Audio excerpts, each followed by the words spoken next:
Hey friend, if you've ever accidentally kicked a chair as you walk by and found yourself apologizing to it, but then turned around and defended a narcissist who figuratively kicks you when you're down, well, you're 100% my kind of people. If you've ever walked away from an argument thinking, okay, I'm about 97, 98% sure I'm right, but I think I better still say I'm sorry, then you are absolutely in the right place today. This episode is for us. Welcome to my Ruby Slippers. I'm Lily Strong of the blog Lily Strong, and that's with 3 L's, Lillystronng. I am a survivor of narcissistic abuse. I'm a recovering people pleaser and a professional overthinker. And I'm also your tour guide today as we walk this yellow brick road together to healing and finding our strength. Today, I'm going to talk about something that makes so many of us doubt our own minds, really. And it's narcissists, gaslighting, and the lies they tell.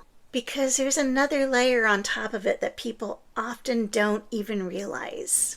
Once the lies are in our head, they kind of stay there. And if you suffer from depression too, that layers a whole nother pile on top because depression perpetuates the lies.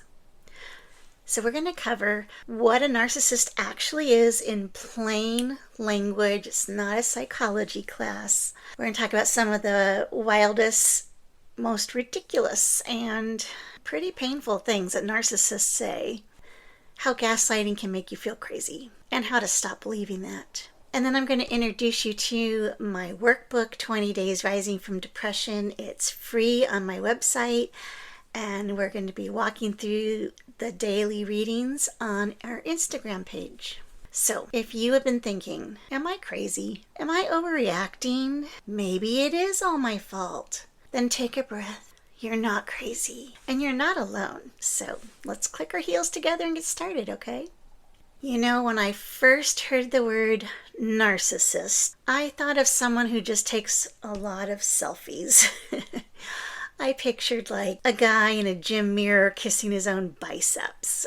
Or I remember when I was in high school, I dated a guy and he was prettier than me. But he spent more time looking at himself in the mirror than he did looking at me. And I thought that was narcissism.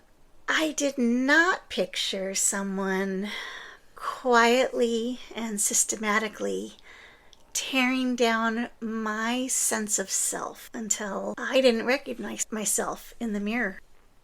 For years, I lived with someone who made me feel stupid, needy, overdramatic, and always too much, and yet at the same time never enough. And a lot of that was stemming from the fact that I'm a woman. So I lived with someone who made me feel like I was stupid because I am a woman, and obviously men are naturally more intelligent, right? I'm also needy because, again, I am a woman. Men don't need anything besides the very basic essentials, what they're owed, what they deserve, but women, we're pretty irrational, right? And overdramatic, well, guess what? I'm still a woman, so it still applies. And the always too much and never enough. I mean, how paradoxical is that? How can you be both of those at the same time? And what's the worst thing? I believed it. I believed him. I didn't know to look for the red flags because narcissistic abuse doesn't start with somebody saying, "Hi, I'm going to wreck your nervous system and gaslight you until you don't even trust your own name." It starts with charm. It starts with intensity. It starts with, "I've never met anyone like you. What would I do without you in my life?" Talk about dramatic, right? And if you're listening right now, there's a good chance that you've had your own version of that story. Maybe it was a partner or a parent, maybe a boss, a pastor, or That one friend that somehow always makes everything about them and leaves you feeling like you need to write them a 3-page apology letter. So I wanted to do this episode for you and for me and for the version of us who is still quietly wondering, is it really that bad? Am I reading too much into it? Or what's worse, what if I'm the narcissist? And this is also for the version of you who's already out of the bad situation, but your brain is still stuck in that loop. Let me explain, because this happened to me. The relationship ended, but the lies didn't. And that is because I suffer from depression. Depression picked up those lies and ran with them. So today we're going to pull out those lies. We're going to pull them out of the spotlight. The lies that were planted in our brain by somebody toxic, and the depression that we suffer from that sometimes keeps growing those lies. And before we dive in, quick note, I am not your therapist. I'm not licensed. I have done research, but that does not take the place of a degree. I am not here to diagnose anybody in your life. I'm simply here as someone who's been through it too.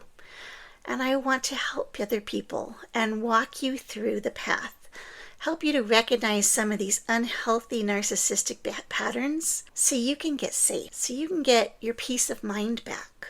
All right, let's start with the big question. What is a narcissist? Because at this point, that word gets thrown around like confetti. It is crazy. You'll hear people saying, he didn't text me back. He's a narcissist. Or all she does is take selfies all day. She's a narcissist. So let's slow that down, okay? To begin with, narcissism is a trait, and it can actually be healthy. Everybody has a little narcissism in them.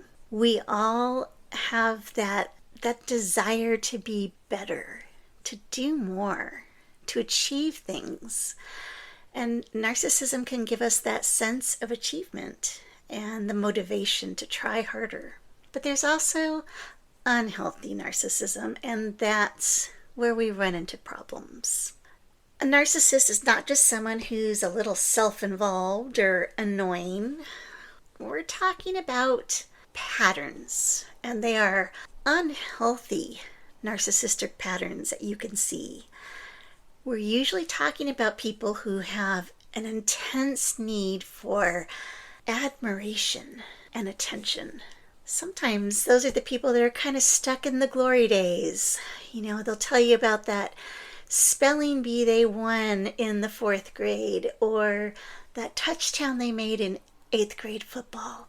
And like, it seems kind of sad, like that was their big moment of shining glory. A lot of times these people will have a very fragile ego under all that confidence. So even though they won the spelling bee, so obviously they could have become a professional writer, they just never did. And they don't want you to question that because that makes them feel bad. Narcissistic patterns can be shown through lack of real empathy. Like, they might say the right words, but there's no real emotional concern behind them. That's kind of like the saying, I'm sorry you feel that way. The non-apology apology. They're not sorry for anything. They're sorry that you feel bad. They're sorry that maybe they got caught, but they're certainly not taking any accountability that they have anything to do with it. Unhealthy narcissistic patterns can also be seen in a person who has to be the main character in every situation. If something good happens, they're the hero. If something bad happens, they're the victim. There's really no version of reality where they're just human and accountable. And when that fragile ego feels threatened, that's when gaslighting tends to show up. And I can guarantee you have experienced gaslighting at some point in time. You might not have realized it, but it is all too common. This happens because a person with strong narcissistic behaviors, well, they think reality is negotiable, and they will manipulate the narrative to keep them in the center of it. So instead of saying, oh, my son is a very gifted musician, the focus will be on them. Well, I was a musician too. He gets it from me. Instead of, putting the praise in the right place, they steal it. Now, to be super, super clear, I am not saying go out and diagnose your ex, your mom, and your neighbor's cousin with narcissistic personality disorder. That is a real disorder that has to be diagnosed by a medical professional. You and I do not have that kind of expertise. Even if we sometimes think we do not. And it's not going to help anything. As an example, and if you're new here, I'm sorry, I go on a lot of side tangents. I have popcorn brain. My brain popcorns all over the place. So on a side note, I am a reality show junkie. I love reality shows, even though they're so not real. I watch them all the time. And honestly, a lot of people on those shows will accuse other people of being narcissists, but they themselves are the narcissist. Did you get that? They're sitting there pointing their finger saying, you're a narcissist, you're gaslighting me, but really, they're the ones that have flipped the script, and it makes me want to scream. It just drives me crazy because I have experienced that, and when I'm watching it happen, I'm like, how can you sit there and try to convince them that you didn't say those words? People, you're on camera. They're following you around with a camera crew at all times. I'm just going to look at last episode and see when you actually said those words. It's kind of nice. When you're on camera, you can't change reality. But most of us don't have cameras following us around all the time, so we don't get that running record. My ex and I have 3 children together. Silly is my favorite middle child, and she's often here helping me discuss the My Ruby Slippers journey. All 3 of my kids are awesome, amazing, beautiful human beings. I'm very proud of them all. They are also all on the spectrum in various degrees. But my youngest one was diagnosed very early with severe autism. And so I did all the research. I tried to learn all the things, tried to figure out the different therapies and what was best and what would work best for our family unit. And it was quite an undertaking, but it was worth it. It was for my kid, And one of the things I learned in my research was that more marriages end in divorce than the average ratio when there is a special needs child involved. And I remember so very, very clearly my ex saying, you never have to worry about me leaving you. I won't ever blame you for our son being special needs. Now, saying it that way is pretty much blaming me for it, right? I mean, it sounds like it's nice, like the words had like an altruistic goal, but really, he was claiming to be a hero for not blaming me for something that wasn't my fault. Didn't know how to respond at the time. But now I look back through my new Ruby Slippers lenses and say, is that something I would say? No, it's not. I didn't even think about blaming someone. It's life, Life is messy. It's not perfect. But by saying, I won't ever blame you, he kind of already was. This is what narcissists do. They plant these seeds in your brain. So no, I'm not encouraging you to go and diagnose anybody. I'm not encouraging you to be like those reality stars and go pointing your fingers at people and saying, you're a narcissist. What I'm saying is, if you recognize these patterns, having a label isn't as important as your safety and your emotional well-being. Your brain doesn't need a diagnosis to know when it's being broken down. And if you're sitting there right now with 12 tabs open, reading about narcissism and trying to figure out if your experience counts, here's a better way to think about it. You don't have to prove they're a narcissist to decide you deserve better. We're not collecting labels today. We're seeking clarity. All right, let's have a little story time, okay? I want to walk you through some actual lines that narcissists love to use, things that were said to me, and things I've heard from other survivors over and over again. And I'm sure you're going to recognize a few of these because they just get thrown out there.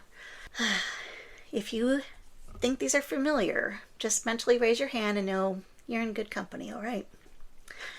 All right, number 1, I never said that. Yes, the classic.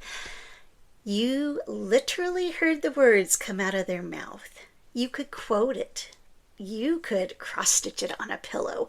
And yet there they are saying, I never said that. You're remembering it wrong. This one is designed to make you doubt your own memory. You walk away thinking, did I mishear that? Did I overreact?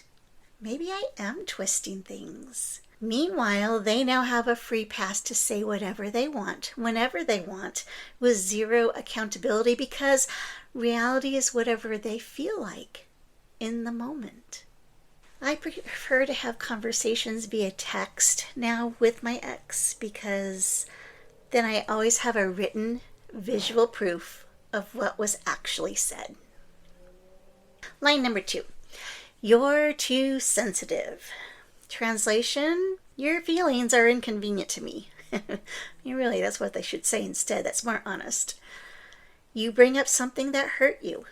You're not screaming. You're not throwing plates. You're just like, hey, that didn't feel so good. And what do you get? You're so sensitive. You're too emotional. You really need to learn to take a joke. Calm down. Oh my gosh, that's the worst one. And suddenly the problem is not what they did. The problem is that your nervous system has the audacity to react to being hurt. An example from my life. Okay, my ex claimed I freaked out over finances. He probably thought that because I'm a stupid woman, not very smart. He took over our finances and he made it seem like he was doing this huge favor for me to take that stress off my plate.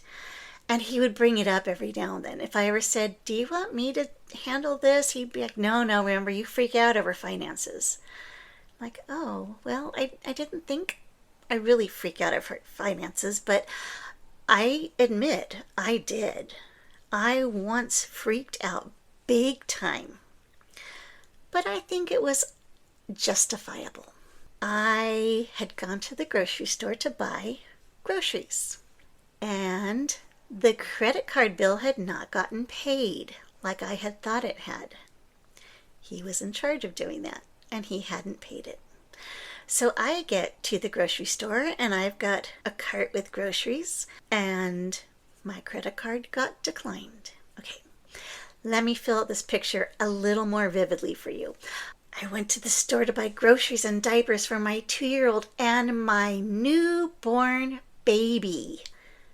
And my credit card was declined. Even more. I had my 2-year-old and my newborn baby with me in the store as my credit card was declined, and I had to shamefully walk away from a cart full of groceries. Guess what? I did freak out. And guess what? We had a marriage counselor that said that was a moment worthy of a freak out. And everybody I know says, yeah, that was a big moment worthy of a freak out. It doesn't mean I'm not financially capable. It doesn't mean I can't be reasonable when things go wrong. It just means at a time when I was overworked, overwhelmed, fighting postpartum depression, and faced with not being able to feed my young children, I freaked out. So for the record, I was not too sensitive. Okay, line number 3. You're the only one who has a problem with me. Everyone else is fine. Oh, good. We've summoned the mighty spirit of the vague everyone. Everyone thinks you're overreacting. Everyone thinks I'm such a good husband. Everyone at church thinks we're a perfect couple. Meanwhile, have you met these people? Have they filled out a survey for you or something?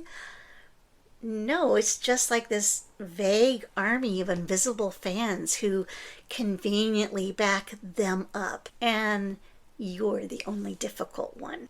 And you end up thinking, if everyone else doesn't have a problem, well, then maybe I am the problem.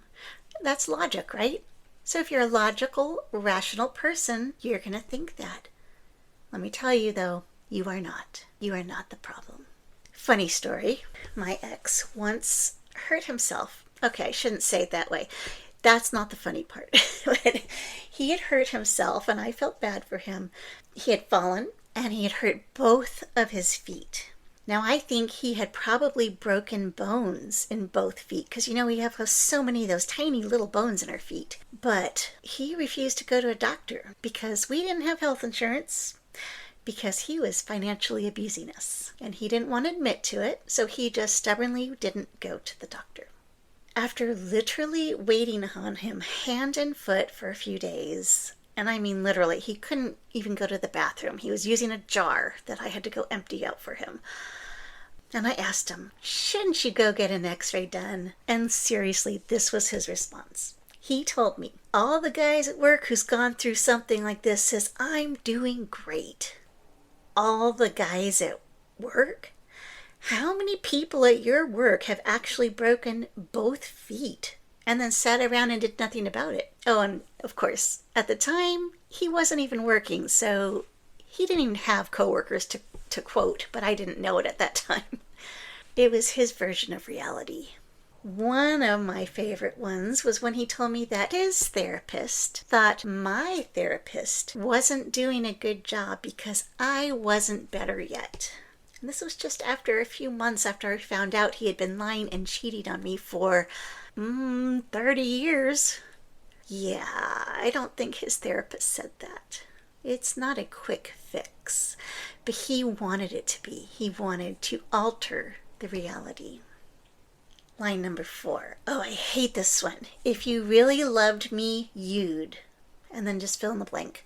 Let it go, trust me, not bring up the past, stop talking to your friends, stop spending money, have sex when you don't want to. Seriously, love becomes a test. You are constantly failing. That's not love. That's control dressed up as romance. My narcissist would say, if you really love me, you'll make sacrifices for the sake of our marriage. So for instance, I was a dancer and I loved doing musicals. That was that was just such a big passion of mine. But working on musicals means late night rehearsals. So my ex really let me know he didn't like that. He thought I should be home more with him. And I even was hired as a choreographer. So I was actually getting paid to do this too. Not a lot, but getting paid a little bit to do something you're passionate about, that's pretty amazing. And he asked me to give it up. He asked me to stop doing plays, stop doing late night rehearsals, because it was toxic for our marriage. Now I look back and could kick myself. I just was blind and just thought, oh, well, I do really love you. Oh, no, I want our marriage to work. Of course I'm willing to do the hard work. Of course I'm going to sacrifice. But it was just control. Line number 5. I hope this one isn't one you hear very often, but no one else would put up with you. This one's devastating. This chips away at you slowly. You feel like you're difficult, you're needy. Again, you're too much and not enough all at the same time. You're lucky they even stay. And then one day out it comes. Nobody else would put up with you. And if you've been isolated from friends and family, like I was, and if you're suffering from depression, and if you've been gaslit for a long time, oh, this can just hit like a bullet. It hits hard. But here's what I want you to know. The fact that you're listening to this right now shows the opposite. You are lovable. You are worth hearing.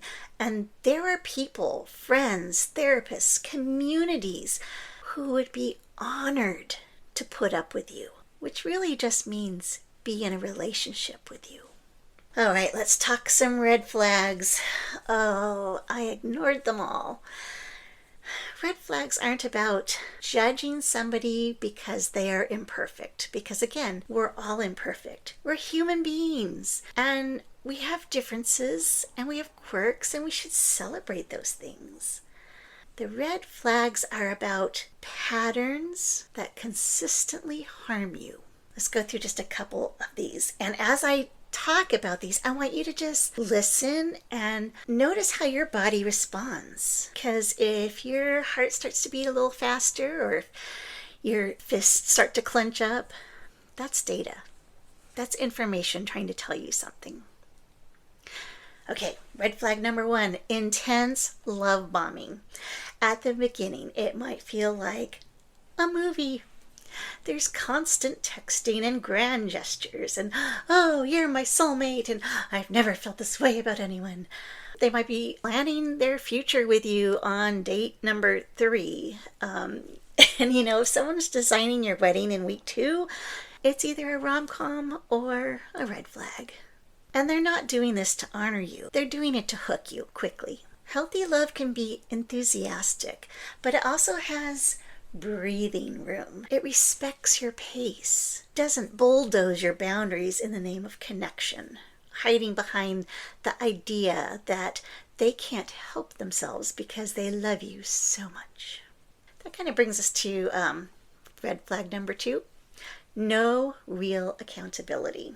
Watch how they handle being wrong. When they mess up, do they acknowledge it? Do they take responsibility? And do they make changes? Or do they blame stress, blame you, blame their childhood, cry and whine, and then do it all over again? Again, that classic non-apology apology. I'm sorry you feel that way. It's not an apology. That's a weather report about your feelings. And if you spend years in a relationship where you have to do emotional gymnastics to explain away the other person's behavior, and they never genuinely own it, that's a red flag.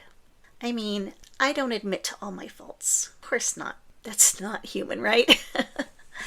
But if I truly hurt somebody's feelings, I'd feel bad. I would apologize. I would try to not do it again. I would never say, well, it's just because you did it. It's like the physical abuse of, you make me so mad, so I have to hit you. No. That is not an excuse for physical abuse. It is not an excuse for psychological abuse. Red flag number 3, blame shifting. Sometimes I call it professional victimhood. I've experienced all these with my ex. Okay, a narcissist can wreck the car, which he did, forget to pay the bills, which he did, cheat, lie, be diagnosed with an STD, and blow up at you. And somehow, by the end of that conversation, you're comforting them. You bring up something painful and the spotlight is instantly on there. Oh, their stress, their pain, their wounds. And empathy is just a one-way street. Not long ago, my ex told me that he's just now realized how horrible the things are that he's done to me. And, get this, he's going to have to live with that for the rest of his life. Cue the tiny violins there. Okay, was that an apology? No. He's feeling sorry for himself. He has to deal with that for the rest of his life. Red flag number 4, chronic lying. Okay, this one I had no idea. I'm not talking about big lies, like affairs or secret credit cards or not having a job for 15 years. I mean tiny, unnecessary lies that make no sense. And he did all the time. He always lied over stupid things that had no consequence, and I never could understand why. But he always swore that, he would always be truthful for the big things. Well, of course, that's not how it worked out. So the little lies, it's like lying about taking out the trash. Okay, someone might do that because they meant to and they were planning on it and they hadn't gotten to it. But if they lie about it consistently, it's like, why? There is no reason to be lying about it. Lying about what time they got home. Why are they lying? Lying about things that you literally witnessed. Okay, I've seen him yell at our children and tell them things that were not nice, and later in private confronted him and said, I don't think you should say that to our kids. And he denied it completely. I didn't say that. I was right there. I heard you. No, you're just being emotional. You're the stupid woman, changing the reality again. When somebody is just telling all these tiny, unnecessary lies all the time, they keep you in a constant state of confusion. And confusion is a control tactic. Because when you're busy doubting your own perception, you're not in a position to challenge theirs. I used to drop my ex off at a Starbucks for his fake job. He said his fake coworker would pick him up at the Starbucks and drive him. Every once in a while, I'd have to drive by the Starbucks for some errand or one other thing, I don't know. And sometimes I'd see him sitting in the Starbucks still, like an hour or two after I'd dropped him off. And I'd call him up, are you okay? Did you not go to work? And it was always, oh, we ended up having a meeting, I just stayed here. Or, no, I'm just having to do some work here, and I'd rather be here at Starbucks than at home. The Wi-Fi's better. Or, some illogical excuse. And then he would turn it around. So that I'd feel bad. Like, why am I questioning him? Confusion. It is used for control. Red flag number 5, isolation. Oh, this one's huge and often starts subtly. Like, your family doesn't really get us. I don't think your parents have ever liked me. I don't like your friends. They're not really good for you. Why are you telling other people about our private problems? That's not a Christian marriage. Even your therapist is putting ideas into your head. And this isn't even physical isolation. You can still be living in the same town with your friends and family and still get isolated because they're pulling you away. They're saying they're not trustworthy. I am the only one you can trust. And piece by piece, that support system goes away until the narcissist becomes your only mirror. And if they're the only one that's giving you the reflection, they can distort it just like a funhouse mirror. Red flag number 6. You feel smaller and more confused over time.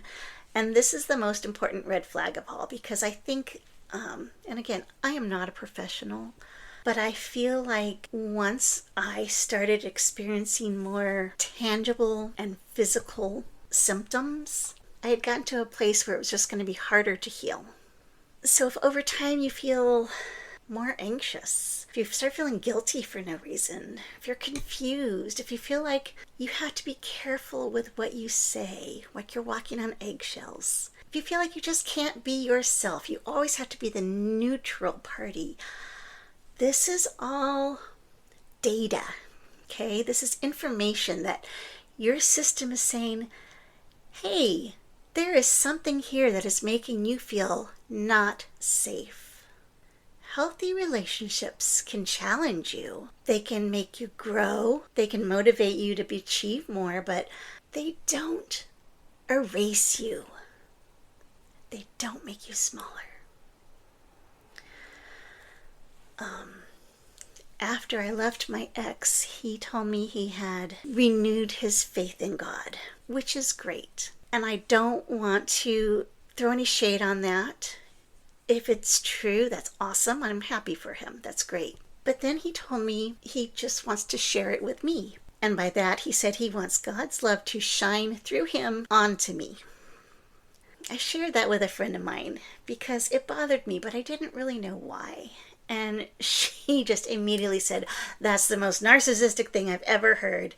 And she was right, because why did I need God's love to go through my husband to me?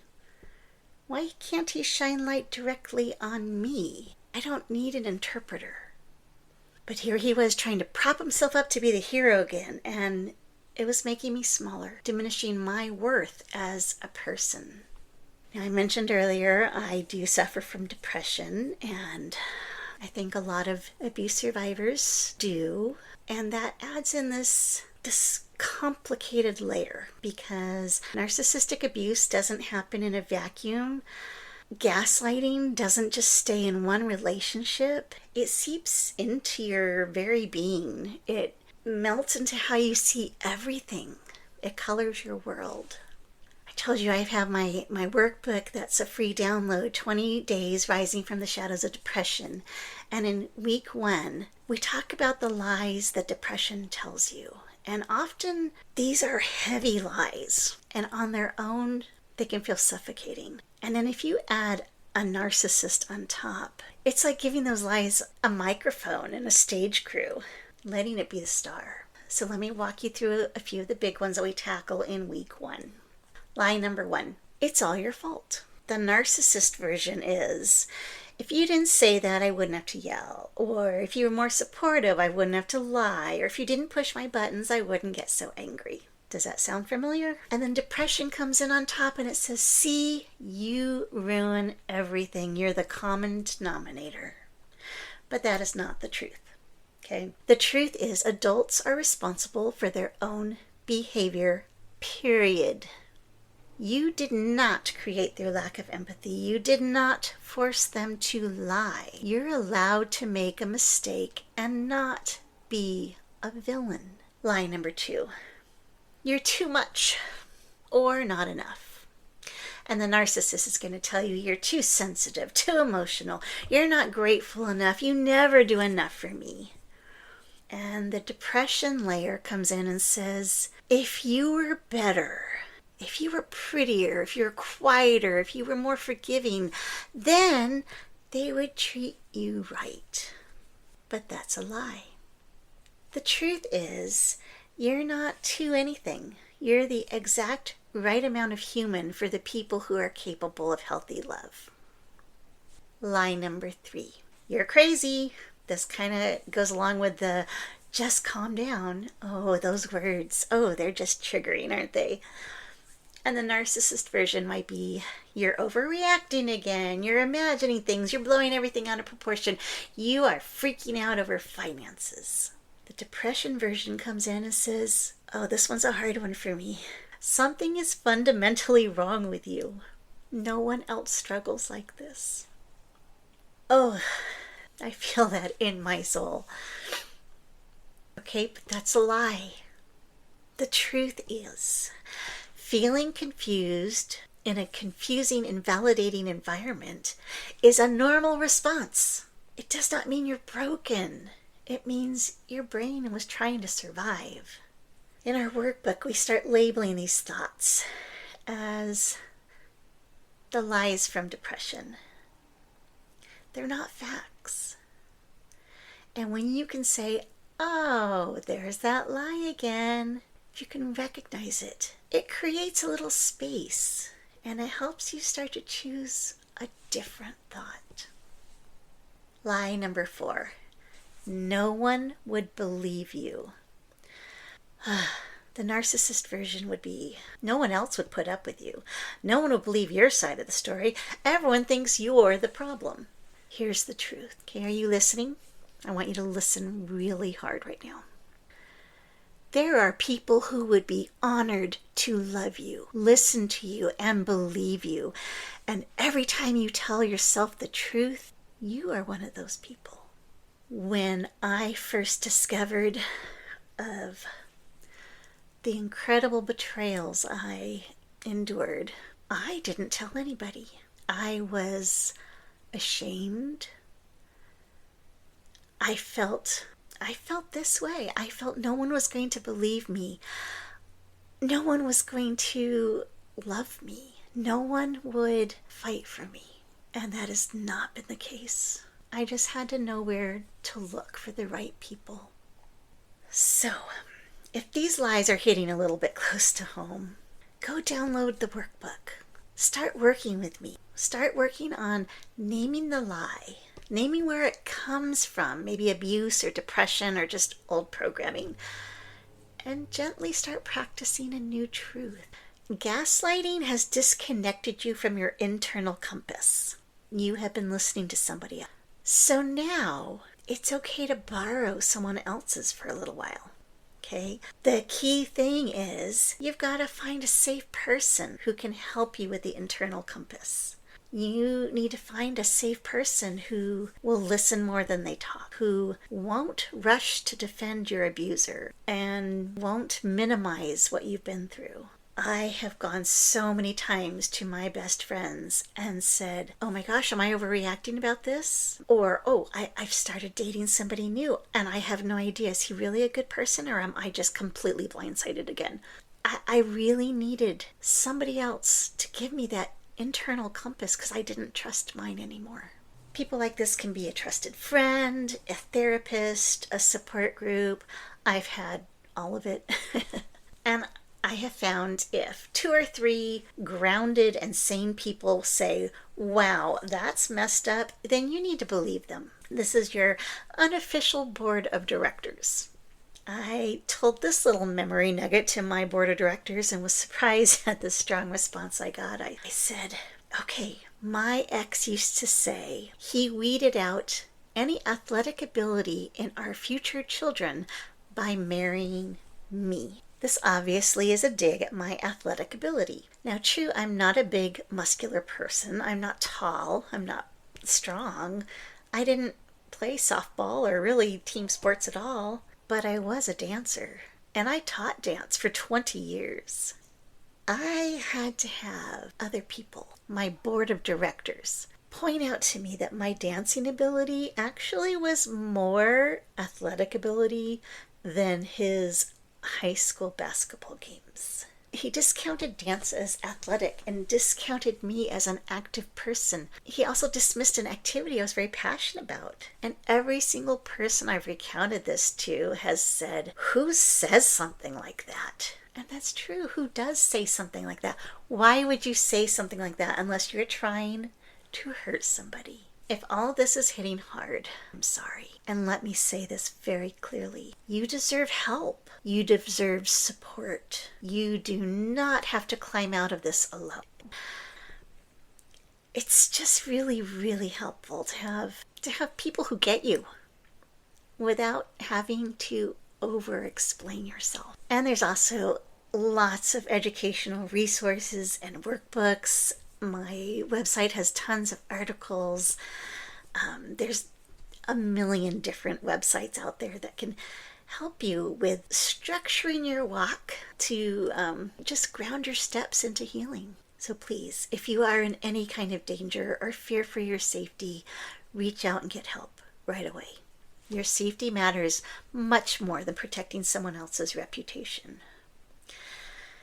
And if you're in that foggy place where you're not sure if it's bad enough to deserve help, listen, that thought is a lie, probably put in your brain by a toxic person that depression is growing. You don't have to earn support by suffering harder. Before we wrap up, I just wanted to circle back to that workbook one more time. I created this because I have gone through some very dark days recently in the last year where I could barely get out of bed and where my brain just loops saying, it's your fault, you're too much, you're crazy, you're broken, you don't deserve help. And every time I tried to read a book or do a big program, it was exhausting and overwhelming. So that's why I made this simple workbook, and it's a free download. It just gives you a small daily focus, a gentle prompt. And it just gives you space to practice telling yourself a new truth, even if you don't fully believe it yet. And I am doing readings from my workbook on our Instagram page, which is My Ruby Slippers and Lily. If you go to My Ruby Slippers, it's already taken by someone else. So you have to add in the and Lily part. And when you're going through something like this, you need friends. You don't need that perfect morning routine. You don't need to have 3-hour window of free time to devote to a study. You just need a few minutes, a little willingness, and it's helpful to know you're not walking this path alone. Next week, I'm doing a podcast all about the hardest part of depression, and that isn't necessarily the big life event that started the depression. It's that middle part that is long and winding and, oh, very, very messy. So join me next week for the messy middle. No pressure, just an invitation if you're ready for a little extra support. And here's what I want you to walk away with. You are not crazy. You are not too much. You are not the villain in every story. You're a human, a beautiful, perfectly imperfect human being who has been lied to. Sometimes by other people, sometimes by depression, and sometimes by both at the same time. You are allowed to start telling yourself the truth now. And the fact that you're listening to this says so much about you. It says that you care about healing, you want some clarity, and you care about becoming more you, not less. So, as we close, I want you to hear this as if I was sitting right across from you, looking you in the eyes. You are not broken beyond repair. You are worthy of love that doesn't make you question your reality. You're allowed to want peace. You're allowed to want joy. You're allowed to want a life where you don't have to apologize for existing. If this episode spoke to you, I'd love for you to hit follow or subscribe to my Ruby Slippers, or share this episode with somebody who might need to hear it. Go to lilystrong.com, download the free workbook, and work alongside with us. And thank you for spending this time with me today. You're not walking this yellow brick road alone. So until next time, this is Lily, and I wanted to remind you that just like Dorothy and the Wizard of Oz, your ruby slippers were never about going backwards. They're about bringing yourself home.